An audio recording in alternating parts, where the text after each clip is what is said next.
What's up, YouTube? Not even halfway through my route yet today, and I am feeling it after this long week and averaging, I averaged 20,000 steps every day this week. Today I'll do a little bit less because I'm not going to be such a try-hard. But to touch back on my previous video about all the young kids, yeah, I got this kid that just graduated. He graduated with my son last year, and you can, clearly tell that he's doing steroids. And he was always a jacked kid in school. He was a wide receiver, one of the top in the state, and never went anywhere. He just works a regular 9 to 5 and doesn't go to school, and started juicing, and you can just tell how bad it's affecting him.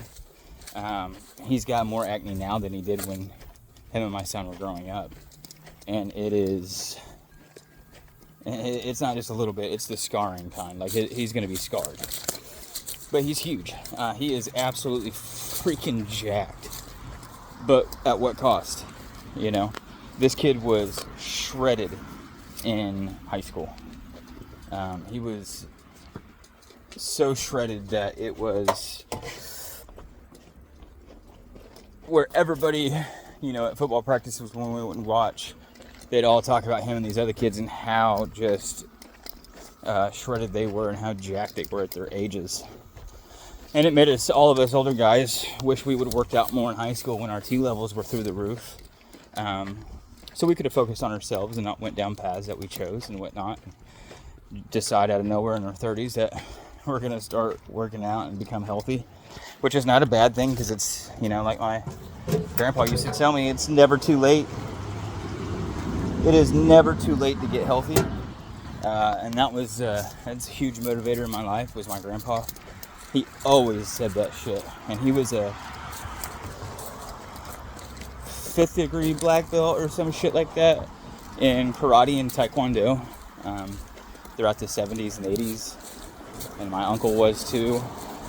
Then I had a couple uncles that were bodybuilders when they got back from Vietnam, and my dad was a bodybuilder. And unfortunately, all those men in my life, but one uncle, have passed on. All at younger ages. Like, my father died when he was 50 a few years ago. And he was a huge bodybuilder. He was so into it, but at the same time, when I was growing up in the 90s, he thought he reached his natural physique at 30, and just started cranking out steroids, getting on gear like it was nothing. I remember his chest and arms were so big. It was just insane watching him bench in the living room. I don't remember what his max bench was. I'd have to ask my little brother, but it was high. It was like 450. But him and all his buddies, they'd do a bunch of gear and a bunch of blow, and they'd just sit in the living room all night and just pump iron like it was going out of style.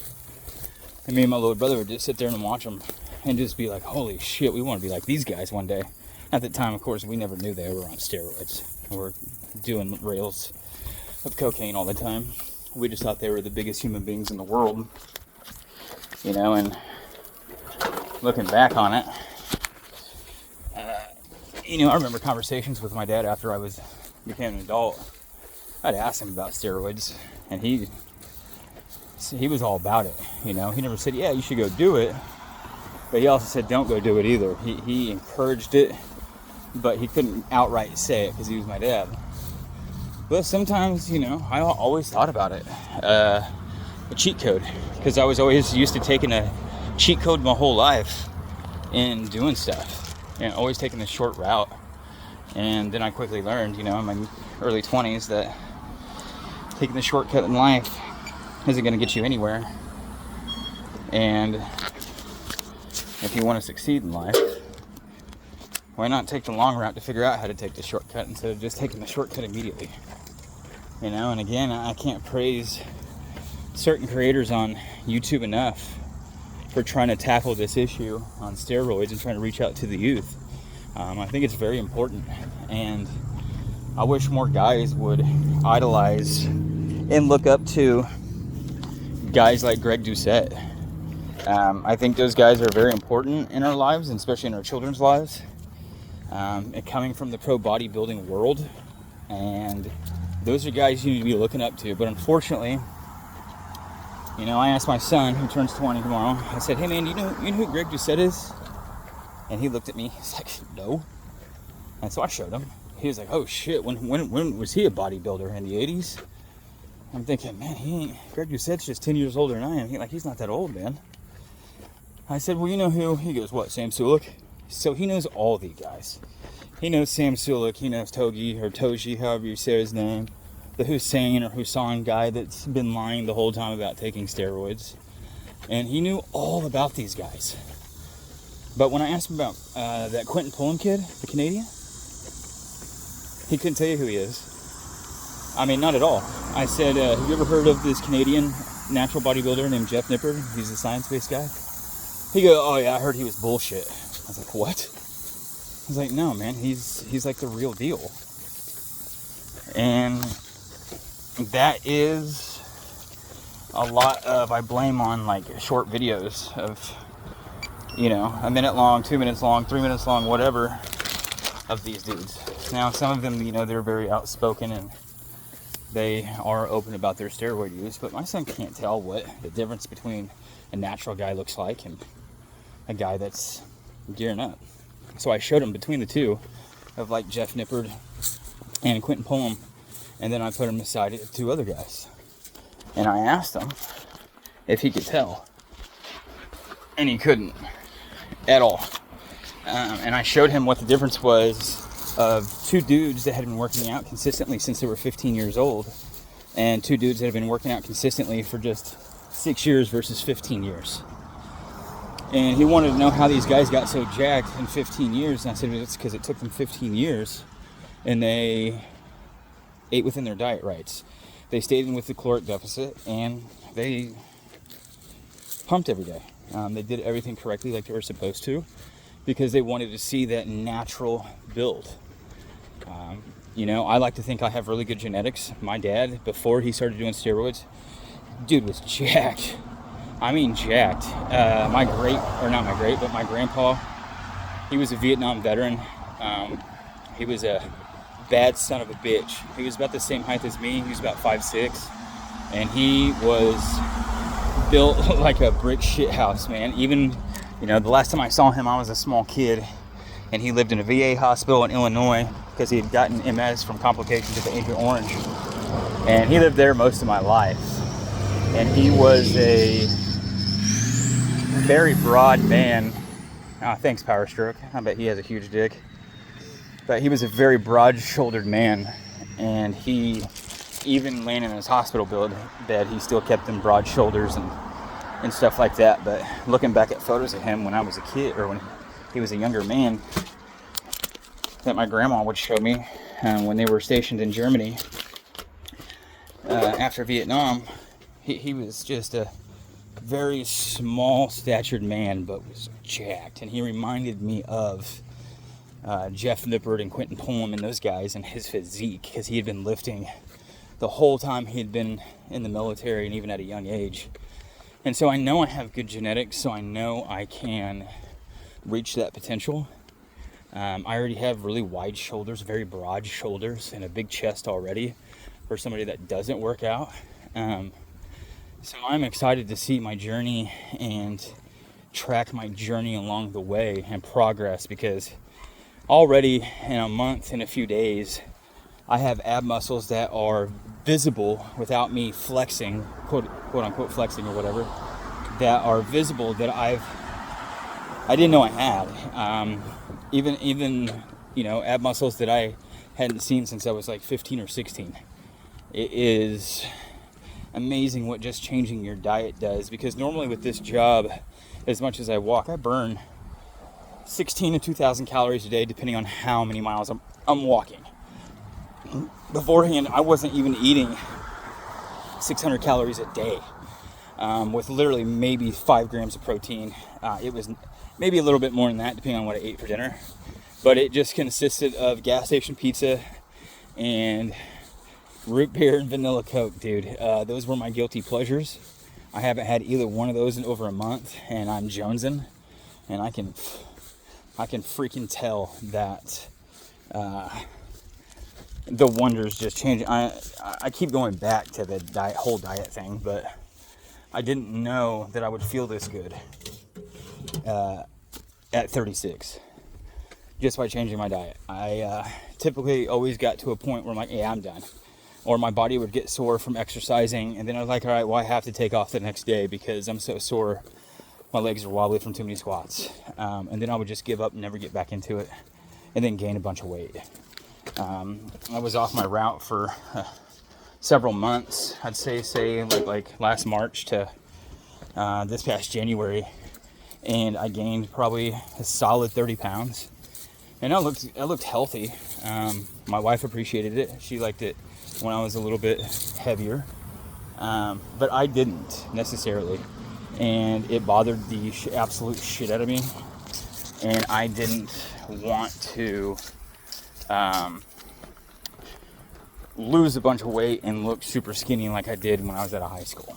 Because when I graduated high school, I only weighed probably 125 pounds. I mean, I was super skinny, but I was also a raging drug addict. So I blame a lot of my skinniness and stuff to that. It was just, a matter of time before my grave was quickly approaching, or just prison time. And I was very fortunate enough to contract one of the rarest viruses that the planet has ever seen. I was actually the 41st person in world history, and to contract a fungal infection in the valves of my heart called fungemia. I think that's what it's called. It's been a while since I've pronounced that word, but I was the 41st person and the first person since 1967 to contract that fungal infection.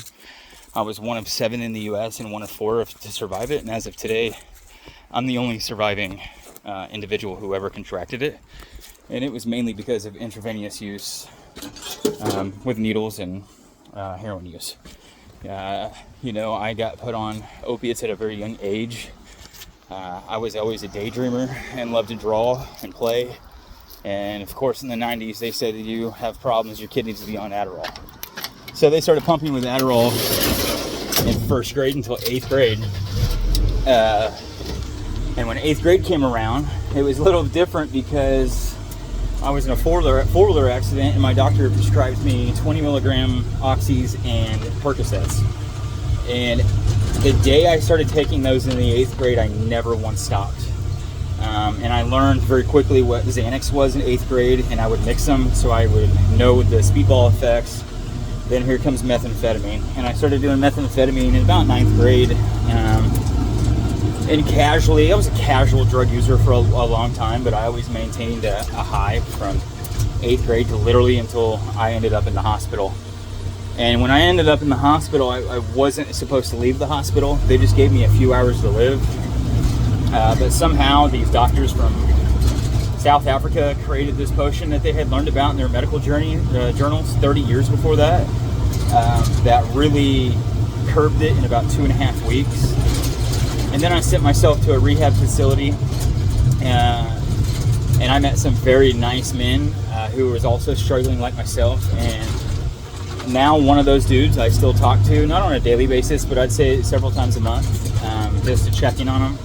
A lot of us, unfortunately, are not alive today that we were with together in that facility, and it's super sad. But my buddy Dom completely changed his life.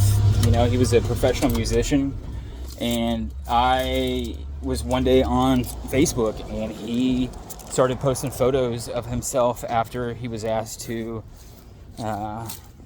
compete in these bodybuilding tournaments, these NFF tournaments in Texas. And once he started doing that, I was like, holy shit, man. We pretty much came from the same place. You've been jiu-jitsu and hardcore for the last several years. He went through some more stuff, started eating right, started sharing his diets with me. And guys like him, man, inspired me to get my shit together. He's a little bit older than me. But I decided that, what am I waiting on? You know, my wife thinks I'm obsessing over it, which I had to explain to her last night at dinner when we were sitting down, that it's not the obsession part that should be worrying you. It's the fact of how determined I am to get to where I want to be in life and to look the way I want to look, because I have been a small person my whole life. I mean, 5'6", literally since probably the 8th grade, and I've always been super small. And you know, I get tired of fucking people making fun of me because I'm short and shit. It is what it is. But always in the back of my mind, I was like, you know, if I was a little bit jacked, I bet nobody would ever make fun of me again. And still to this day at 36, I get harassed for being short all the time. It is what it is. But maybe it'll stop once I get just yoked and get shredded. And they're like, damn, dude, this guy means business. He's got discipline. But I was telling my wife, you know, I don't care what it takes, that I want to know if something happens to me and I end up in a hospital bed again, that I did everything I possibly could do to be as healthy as I possibly could at my peak performance at my age. And to know if I get sick or something happens to me and I'm in a hospital bed, that I did everything I possibly could to be as fit as I could, and to know that it wasn't because I ate bad or that I didn't exercise. It's just because nature's taking its course, and sometimes it hits people that are unlucky. And I just, in my mind, I want to have mental clarity if I end up in a hospital bed, and I just want to know that I did everything I could to be as healthy as I possibly could. And I don't think there's anything wrong with that, and I think she's getting that picture, and I'm very thankful for that she sees that this new obsession that I have is a very healthy obsession, and that, you know, I have a lot of hobbies. And she didn't hate that I have hobbies, but she hates that the amount of hobbies I have take up a lot of my time. And she knows why I do it is to keep my mind busy, because my mind has to stay busy. I have disciplined myself over the years, and it's been hard. You know, I've got 13 years of sobriety come next month on the 12th, or I'm sorry, on the 6th. All that stuff happened to me September 6th, 2012, actually.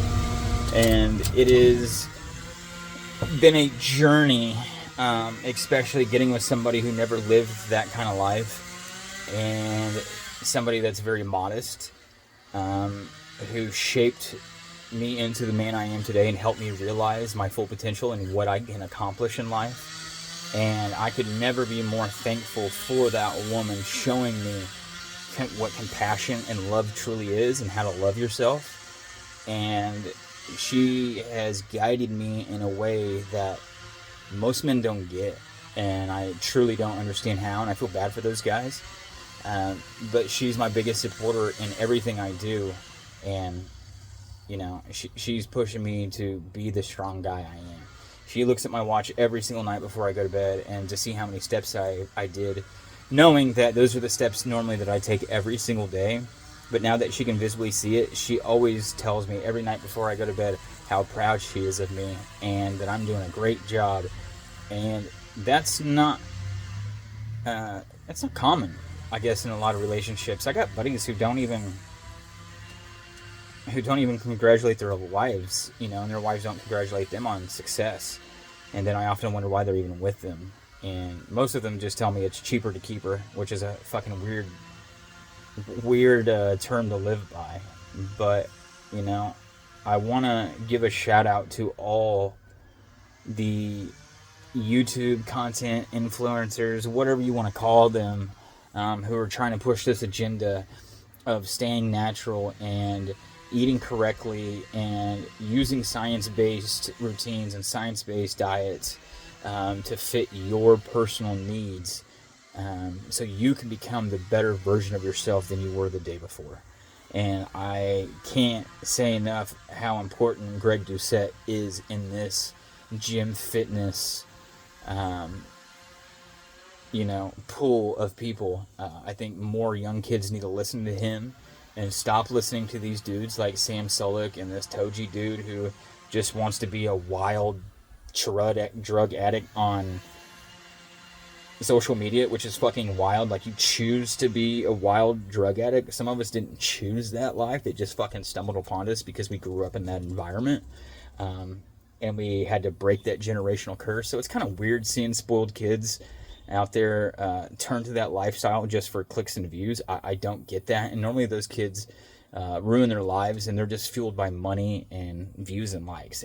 I don't get that. Hopefully those guys will grow up, and I hope a lot of them get off the gear and start doing proper things like they should before it's too late and they get heart problems, they get, organ issues, because I guarantee you a lot of them aren't taking kidney and liver pills to supplement their bodies and to actually take care of themselves, and I've seen some of these kids on YouTube that are injecting so many steroids. Their diets is Chick-fil-A and KFC and whole flats of ramen and shit. Very, very unhealthy food. That shit's not good for your cardiovascular system.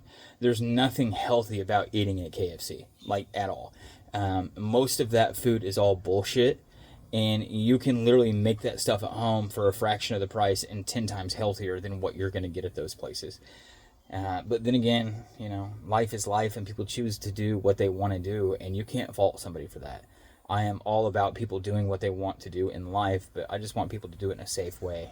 I lived a very unhealthy lifestyle for many, many years, and the whole time raising my son, I just preached to him and preached to him and preached to him to be healthy, to stay active, treat your spouse like you treat your mother. And again, if it wasn't for guys like Greg Doucette and guys like him to reach out to kids like my son, who can be easily influenced by guys his own age, that's not a good thing. Again, I just want to thank Greg Doucette and for the message that he's trying to push on kids my son's age.